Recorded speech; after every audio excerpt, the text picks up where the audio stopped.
Hi, and welcome to another episode of Wine and Wisdom.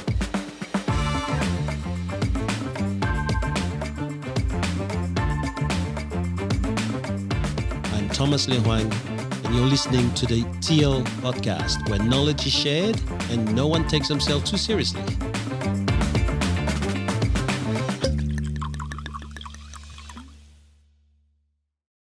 Hi, boys. How's it going? Yeah, good mate. Welcome. What you laughing Good to at? see you. Mate? What you laughing at? Hey. Hey? Oh, it just seems like forever since we've seen each other, boys. Oh, yeah. A lot of things happen. Chris's eyes are open this time round. That's really? makes it a nice change. Jeez, I'll tell you what. All right, so this week, we're going to do things a little bit differently this week. We have all decided to cover the label on our bottle, okay? Yeah. And so because we don't know which one to start with, I probably will have to start with mine. And we're going to have to guess our wine, I guess. All right, let's do this. Are we going to introduce the bottle after we have a sip? Yes, we'll introduce it So afterwards. we might open, I don't know about yours, but mine has to be opened as well. I feel like we're in Gosford, guys. A bunch of bottles wrapped in brown paper bags. Let's do this. All I need is a pillow and Kibble Park, and we're on. Coincidence that he picked the only wine that he knows what it is to go first, mate. I'm not smelling a rat at all. What could go wrong? Cheers, boys. Cheers. It's been a long time. Cheers. What was it? Oh, Yeah, 3 days ago, Yeah. Sunday. How many bottles did Chris we go is through? still suffering. 12? How Yeah. many bottles? I did don't we go know, through? mate. It was cleaned up by the time I got out of bed. But Yeah, there was a 12 lot. bottles and what is it? 80 kilos of meat or what was that? At least 82 kilos of meat. Oh. How many animals do you reckon were killed in the making of that barbecue? We had a selection of animals, I'll tell you. From lamb to I love that pork barbecue of yours, man. to beef. That is You amazing. rate it? Mm. Yeah. Mm. Good day, mate. Still haven't worked it out perfect, but it's Oh, that's a nice drop, man. Shiraz. No, Come on, boys. that's not a Shiraz. You can do better than that. It's too light for a Shiraz. It's a Cab Merlot. Yeah. I would have gone Merlot. Cab Merlot, because it's got a little bit of a... Cab Franc. So, It's a Cabernet Merlot. I'm not even... Oh, it still feels pretty young to me. 2017. Yep. But then I know him and he wouldn't have bought it 2017 because he cheats. I think it's not strong enough for a Cab Sav or a Shiraz. I think it might be a straight Merlot or a blend like you. Again, pretty young. Something along those lines. All right, here it is, boys. Pinot. Pinot Noir. Fuck, There you it's go. gotta What? be- That was, what year? 18. Yes, as you know, Pinot Noir, it's very rare to have Pinot Noir that can really keep for a long time. But that was probably the first time that I fell in love with a Pinot Noir. That was an Amisfield from New Zealand, just above Queenstown, where I've been a few times, and that's where I discovered that beautiful Pinot Noir. They've got a bit more tannin than a normal Pinot, or the ones I'm used to, I would say. A first bit more sip- pepper. Yeah, the first sip you should have given it away because it was very sweet, that first sip we had. So, but nice for drop. Very nice Nice. drop. Beautiful. Well done. And look at this Good bloody job. grazing plate again. Jeez, I don't know why. Wonder why my You've done- We've cholesterol. got no blue cheese, brother. Wonder why my cholesterol's so fucking high. Seriously. You could have borrowed some tablets from my place. Look at that. What was the outcome at the doctor, mate? Blood test this morning. I've got to go for a stress test. I hadn't been feeling well last week, and I was not sure what's going on. So I go every year for a blood test and a stress test, and I just haven't been for a year for a stress test. 80 kilos of meat and 100 bottles of wine. Might have. Yeah, no, I started last week. Started before your place. I hadn't been feeling well, but all good, man. All good. I've got to look after myself and stop drinking as much as I was. Just didn't stop at your place though. Fuck you. I threw out the challenge, mate, and you didn't want to take it. You wanted to get it. You wanted. No, I'm getting like losing and lose weight. I told you, mate. At my speed, at my weight. All right, so what's the subject this week? I think you came up with a subject, Cam. Yeah, I think it's a good time. Well, now's as good a time as any, and I know we've spoken about it a lot on this podcast in the past, but Yeah. given everything that's gone on, and a lot of people have had this aspect of their life and their businesses challenged, I think we need to revisit culture as a topic.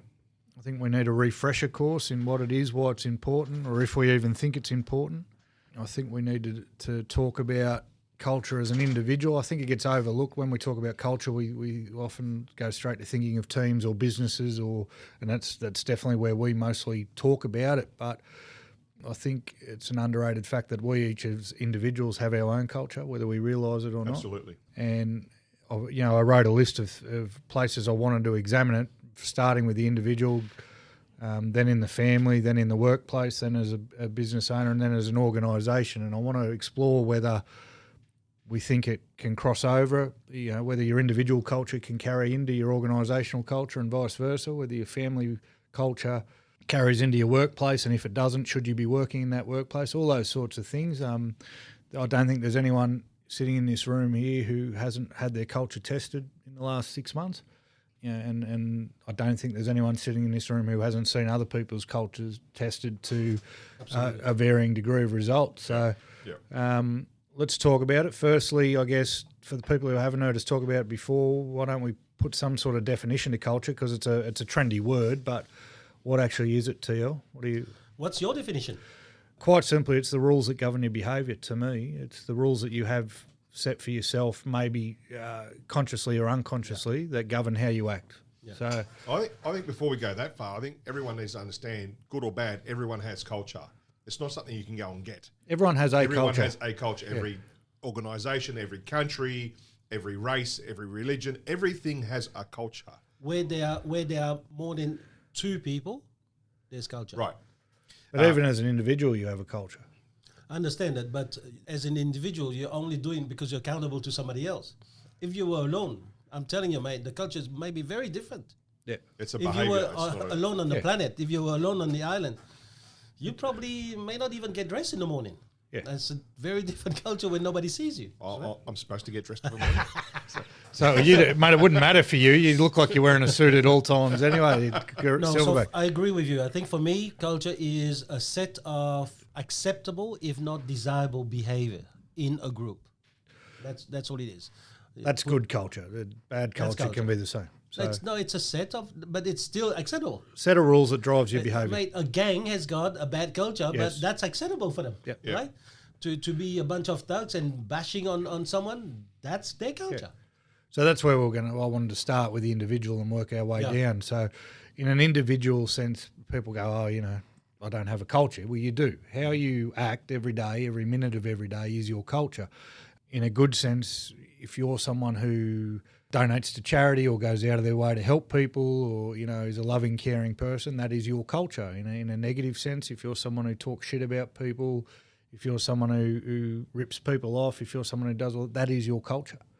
We all have one, and I think it's important. There's a big difference between your values and your culture, because I think your culture is probably the behaviour that's it's actual tangible. You don't think your culture is driven by your values, though? Yeah, well, but the culture part of it's tangible, because you can actually see it. You know exactly how from someone acts what their culture is. When we're interviewing someone, we can look at their culture as a person. How do we look at it when we're interviewing someone? Well, the great question that we've come up with since all this stuff's happened is, what have you been doing during COVID? And there's a couple of answers they can give there which show their culture. They've been sitting back taking money from the government. They've been doing X, Y, or Z. That shows a type of culture in a person. Do they bag their old boss? That's a culture. Do they talk ill of other people? That's a culture. And I think... My definition of culture has been very simple so that everyone can think with us here. To me, the personal culture is you have to start with what you value as being most important in your life. Yep. And hence the word value, right? So when people say, these are my value, family is my value, well, that means that they've learned throughout their upbringing to make it very important to them. And therefore, I think culture is driven by values big time. But this is where I start having a differentiation. You have then wished values versus lived values. Everyone says, yes, my value is family. But the lived value would be, well, if my kids have got a problem, I will always be there. Where somebody else may have family too, but the family thing for them is, I need to spend more time with my kids than work. So it's a very different style, right? And so there's a difference already. And a lot of people, when they're talking about those values, well, they have to ask themselves the question, is this just a wish or do I really live it? That's the beginning of your culture. because then you need to define what is admissible to what is a must. Then for you to recognize those values. So if I said to you, our values is family. We all have values, the value of family among probably our strong. top 10, I'm sure. But what must happen for you before you say, yep, now I see you value family, to what happens for Cam or for myself may be totally different. Okay? And that's where David Brooks, where we spoke about in a few podcasts ago, talks about the resume values versus the eulogy values. Yeah, right. Right? Because they said that difference. The eulogy values are going to be shown in your culture because that's what people see of you every day. It's the perception, It's their what perception. It's what people see of you every day. Is that right? Is that Yes. the eulogy? Yes. The others' perception of you. One of the questions I wrote when we were talking about this is how important is culture, and given that culture drives behaviour and your behaviour defines the result in anything you do in life, it defines the result with your family, it defines the result in your workplace, it defines the result in your sporting career, it defines the result in your life. Is there anything more important than having the right culture? Before you go there, I want to just say my third point, because that makes your culture, is that we all aim to live up to the highest values, our desired values, you know, and they define our standards. The problem is this: our standards lies between what's a must for us for something to happen and what is admissible in terms of behavior. And that's a culture. I say one of my values is honesty. But every now and then I can lie. Now that is my culture, right? So I might say my value is you never lie. You must be always 100% honest. But then in my behavior, it is admissible to sometimes lie. For example, if you're not feeling so good, or if your wife is wearing a bad dress and she's asking you, how does it look? And I had to say, it looks really bad on you. You obviously got no taste. That is probably not a very good honesty to live by. Therefore, it is admissible to have that. That is your culture. That's called self-preservation. Yeah, I never learned that lesson. And mate. never say, at least it takes the focus off your face. Never say that. I still haven't lived it down, but I walked into the bedroom one day and Crystal was putting makeup on and I went, so it isn't true. You can roll it in glitter. And I still have, Oh, no. because the saying goes, you can't don't you can't finish the polish a turd, but you can roll it in glitter. Finish the saying, man. Okay, I So am not part I'm of not this that guy, podcast. yeah. So my culture is never let the truth get in the way of a good story. Crystal, thank you very much for the invitation to your place. It was a great barbecue. And so the culture, yes, it defines how you live, but we need to really understand. You were saying earlier, you know, if your culture is to help people with charity, that defines your culture. I don't believe it. Because when you're talking about a culture of giving money to charity, where does charity start? Because if, let's imagine, there are business owners out there that can be rat bags with their team in order to give $1 to strangers. Do they really have a culture of helping others? Or is it a culture to look good in the eye of the community at the expense of the team? Yeah. Right? So we're going to have to really look at You got to dig deep, yeah. Yeah. I threw out a couple of points but I there, agree with you. The culture starts from us. What is admissible for me and what is a must? When is it a must for you to show me that you value honesty and you show me in your behavior that honesty is in your culture? And when it's okay, admissible, you know, what kind of conditions make it admissible for you not to be 100% honest? Yeah. That sets my bottom line of culture in terms of honesty. Sets your baseline. It's got to have a modicum of consistency. So, which plays to your point. I used charity as an example, but if you're charitable on one hand, which is donate to the RFS so you can get a tax break, but you're ripping off your staff on the other hand, there's no consistency across that forum. So one act does not mean your culture is that. 100% agree with TL on it. And I agree with you. Consistency is a must for Consistency is the culture. key. So I've written down here my old Dwizzywid thing, which is do what you said you would do. That's a must for culture. If you're going to say something, you're going to tell someone you do something, you have to do that. Otherwise, what is your culture? And it's as simple as telling your wife you're going to do the dishes, or, you know, the system we run at work, you put your forecast in every day, you're telling people you are going to do something. Do you do what you say you are going to do? That forms part of your culture. And the consistency you're talking about, Cam, and which is what I like about the charity thing with COVID that's happened over the last 8 months. Really, if you said that you are a person who's got a culture of giving back to the community, did you do anything over the last 8 months with COVID around? Or because COVID is affecting you now, you stop that? Is it when it suits you, yeah? So is that culture? I give you something. Not so long ago, like yesterday, Guy Sebastian, who was a judge on The Voice, you know that The Voice now moved from Channel 9 to Channel 7? Right. So most of those judges are no longer going to be required. They're probably going to find their own judges. So Guy Sebastian now came out yesterday to admit that he was pushed to cheat by the producers.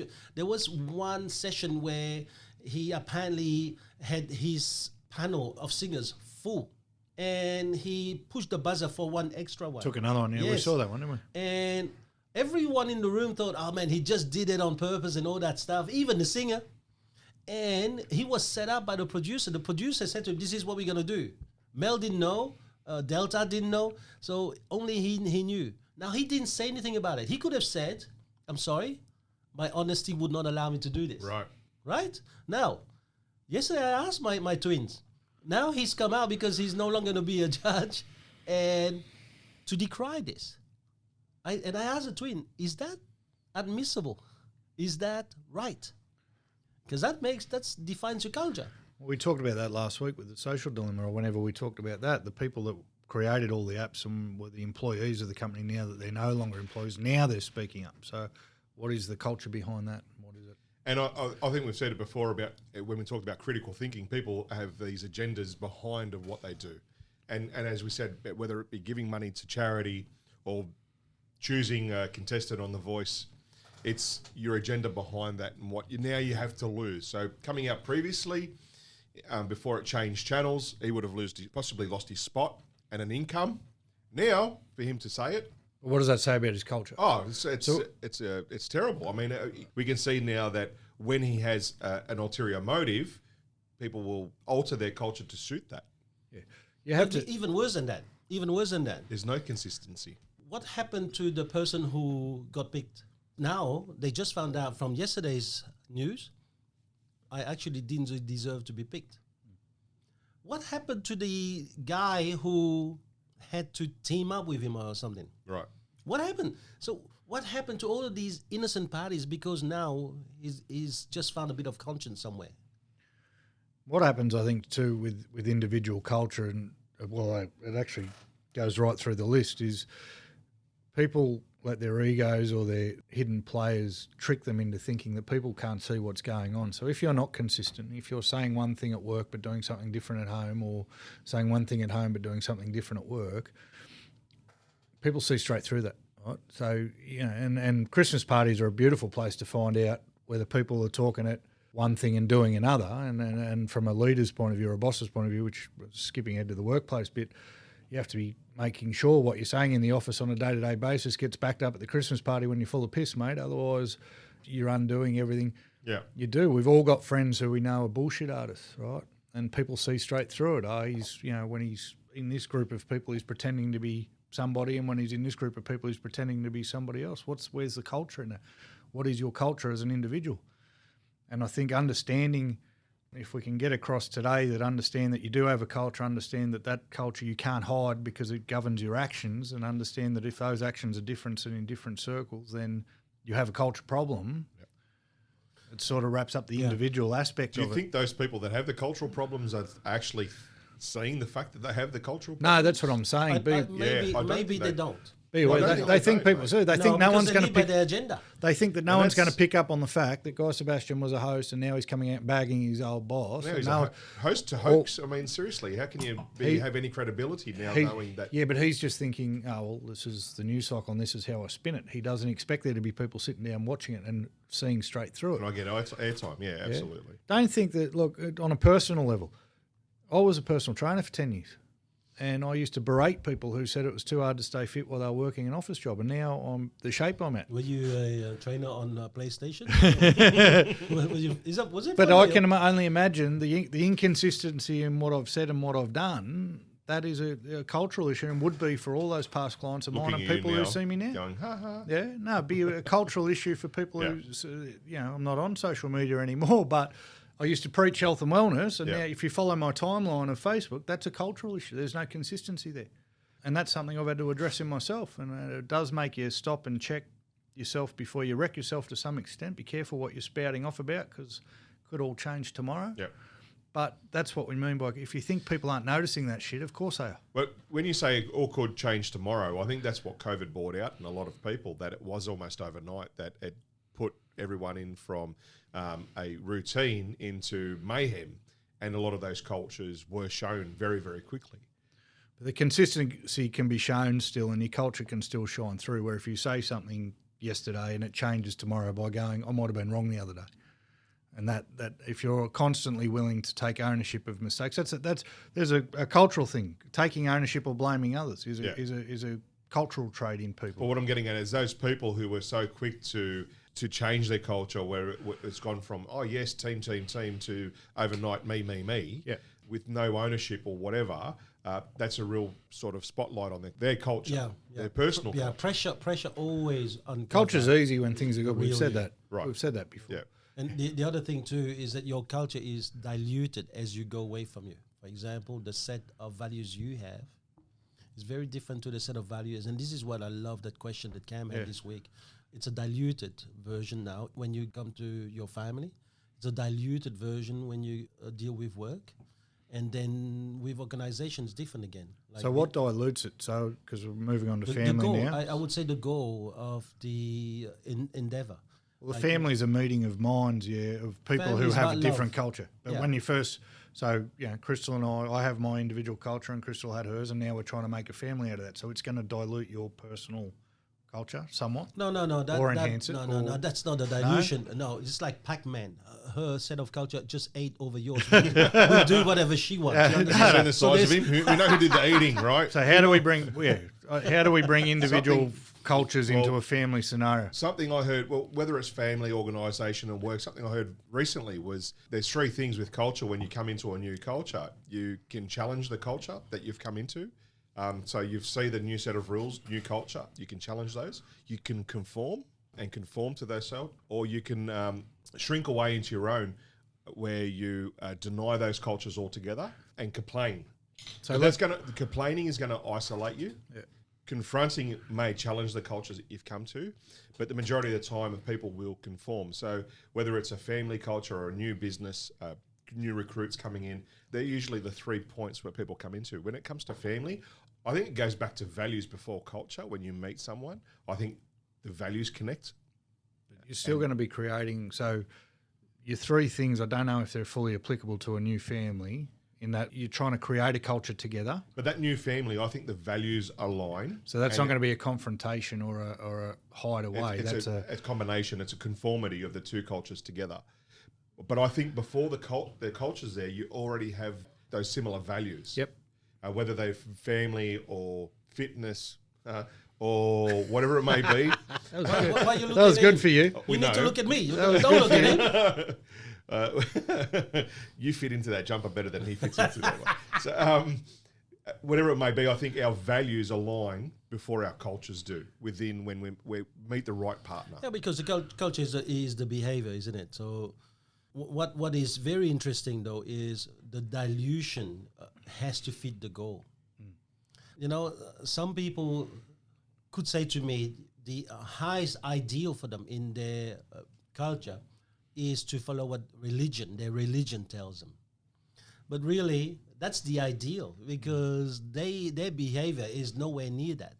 And I've seen people who said, I want to look after my family and my team is my family and the whole lot.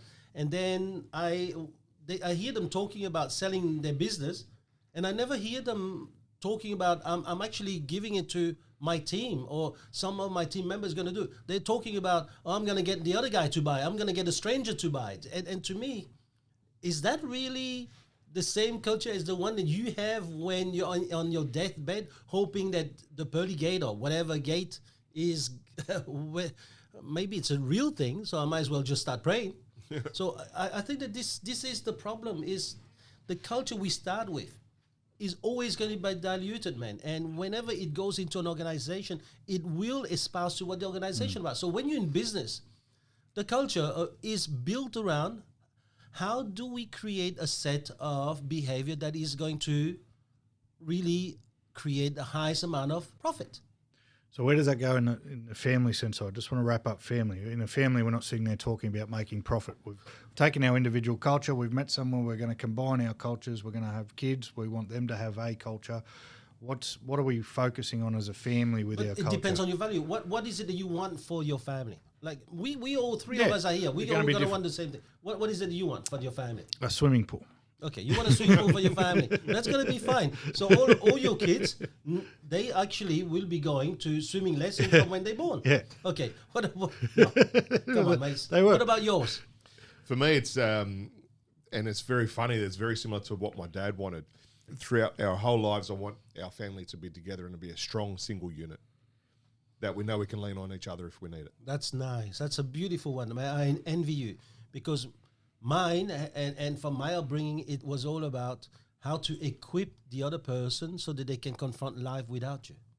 So hence, sometimes you can imagine, because that is the culture or the value I'm really espoused, you now can see my culture with my children. Yep. Whenever they do something that is wrong and I see it's a mistake, and in life it's going to be a mistake, I berate them. I tell them off. I say to them, don't do this, because that's how you got to create it.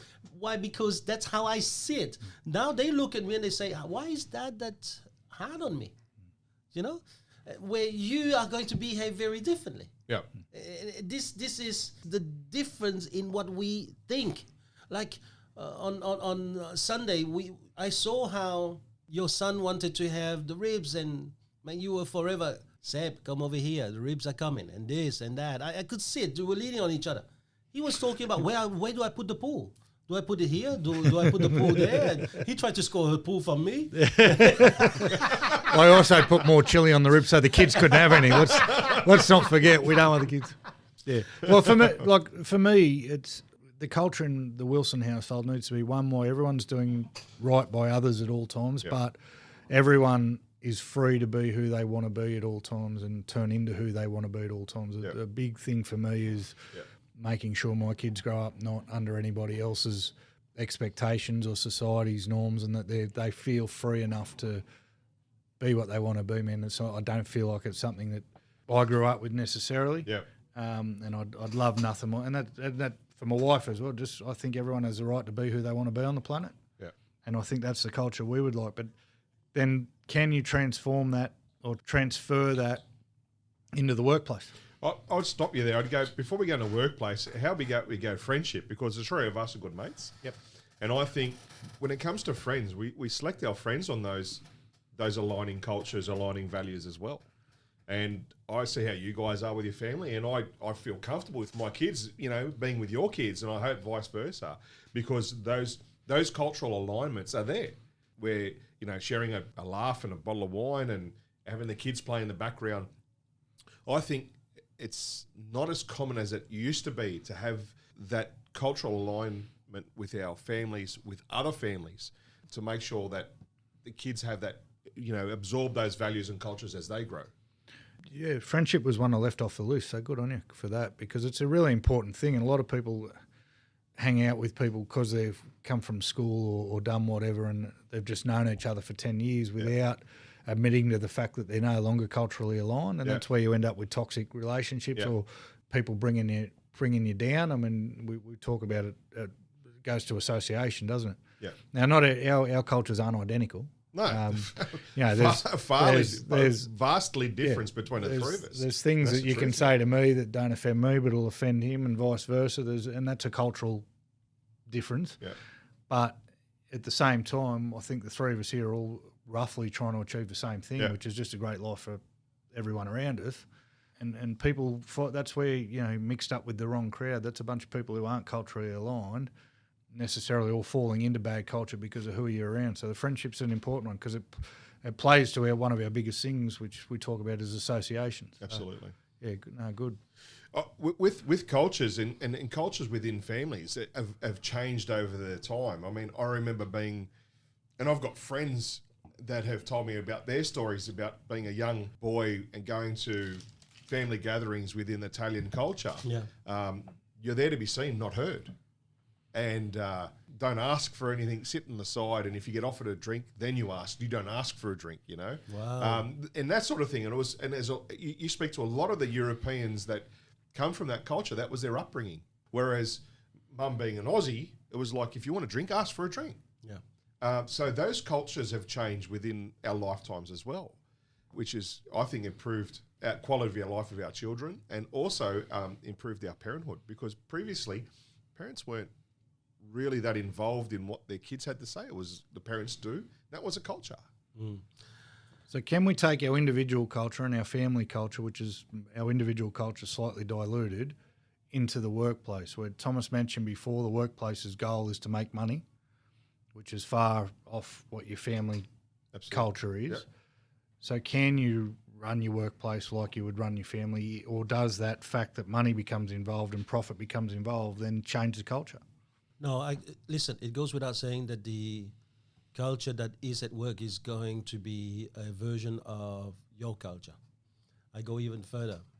If I was an employee these days, I would be not only interviewing the business owner, but I would want to see his family. I'd want to spend a day around his family. Because when I see his culture around his family, I know that is as close as he'll ever be around me. If I see a business owner getting bored of his children, as soon as they say, I get it. We're going to have a transactional relationship. That's going to be the culture. When I see that the leader is going to be just about making sure that he does the strict minimum around his children, I get it. It's going to do less than the minimum by me. He's going to give me the phone, and then I'm on my own. And I think that those are the things that I would be seeing, because they are so intertwined. I thought there was a very, very good question about the crossover, because there's no crossover. It's nothing else but dilution. But a lot of people, and I guess you go into bosses and not leaders, a lot of people think that there is no crossover and I can be one person at work and one person at home. And that's what I said before. You're kidding yourself if you think people can't see straight through that. Yeah. Especially in all, we'll talk about organisational in a minute, which is obviously much bigger, but in a small team environment or a small business environment, you're kidding yourself. You don't think when you're hanging around the same 5 people every day, or same 10 people, or even 20, if you think you can be inconsistent to who you are with your kids to who you are at work, and people not see straight through that, you're on drugs. And I think that's where a lot of people go, I can. That's why I said the Christmas party is a great equaliser. You're talking as a leader, right? I'm talking about the workplace culture versus home culture. And Thomas is saying if you want to find out, if you're an employee and you want to find out what work's most likely going to be like, hang out with the family first, not the other way around. Don't go off what they tell you in an interview, or don't go off what you do in a trial day, because anyone can fake it for a day, right? Anyone can put on a show for as long as it serves them. Yeah. But when they're sitting at home, when they're around their family, when you're in that environment, that's when you're going to know what your long-term future probably holds, because that's where it's going to be. It's too hard. You can't run 2 lives, mate. You can't be 2 different people on all times. And you can. But you're not going to get away with it. In psychology, it's a disease. They put you on medication, or they put you in a straitjacket. You can do it. You can't get away with it. You can do it. You can't get away with it. Right? You can't do it without everybody knowing. No, like I said, can't. Everyone knows the bloke who's full of shit. This is, do you know, when I was thinking of your question, because I think still it's a bloody good question. Why is it that if we were talking to each other, you two would read me better than I could actually read myself? And vice versa, Cam and I would read you better than you would actually read yourself. we all have a master in shit finding. We can find shit in others and read them and know exactly what their makeup is. But when it comes to ourselves, we seem to have lost that master degree, you know?